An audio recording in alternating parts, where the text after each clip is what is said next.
Gentleman from Louisiana, Mr. Richmond, for 5 minutes.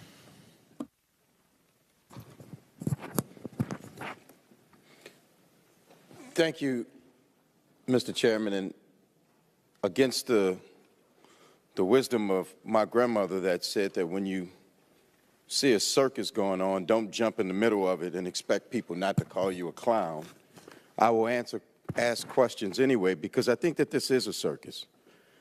And the problem is that it's a distraction from real issues that we're talking about or should be talking about in this country. We've asked this committee to have a hearing on the fact that we still have not renewed the Voting Rights Act. We have had no hearing. We've asked this committee to have a hearing on DACA, where we are putting at risk dreamers who make this country a better place. But we've had no hearing on DACA.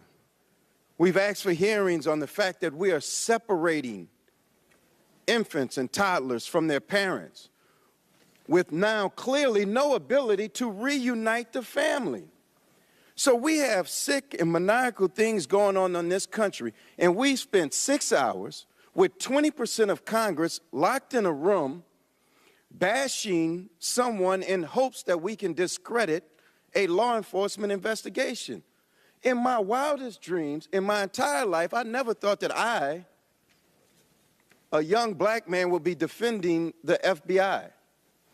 But we were always taught that we have to believe in the system, that the people who take an oath and swear to protect, people who protect and serve our communities, people who have fought for this country on foreign land, that we give them the benefit of the doubt of their honesty and their integrity and the fact that they want to see justice served. We have these hearings, but we won't have hearings to really look at Russian collusion. We can't even get the administration to admit that Russians played a part in hacking our election. So when we look at what we're doing today, what we're doing is wasting precious time. And I can go down the list. On September 7th, September 7th of 2017, we sent a letter about DACA. On October 2nd of 2017, we sent a letter to this committee asking to have a hearing about the Las Vegas shooting and what we could be doing as the Judiciary Committee to make sure that that doesn't happen again. We sent a letter November 6th of 2017 to ask about what we could be doing when 25 people were killed in a church in Texas. We, the Judiciary Committee with jurisdiction, why are we not having a hearing on that? So the question is, with all of the talent on this committee on both sides, my Republican colleagues, my Democratic colleagues, we have spent far too much time today on a red herring that is designed to do exactly what I'm afraid it's doing, which is distracting from the real issues that we're dealing with in this country. And unfortunately, with the media and our 24-hour news cycle, American people are going to hear this over and over and actually think that this is a real substantive hearing when it's not. And I just think it's very unfortunate because people in America have some real problems they're dealing with: how to find their children, how to keep a roof over their head, clothes on their back, food on the table, care for an ailing parent, and we're in here wasting time. And with that, I'll just yield the balance of my time. If there's anything that you think you need to add or that you were cut off and not had the time to add to this discussion, I'll yield the balance of my time to Mr. Strzok to do that. Sir, no, I appreciate that offer.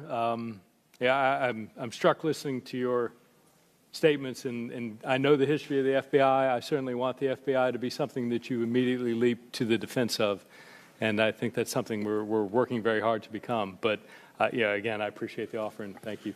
And when it comes to the FBI, I also asked years ago to have a hearing on the fact that we don't know or track how many crimes are committed by FBI informants. We haven't had that hearing.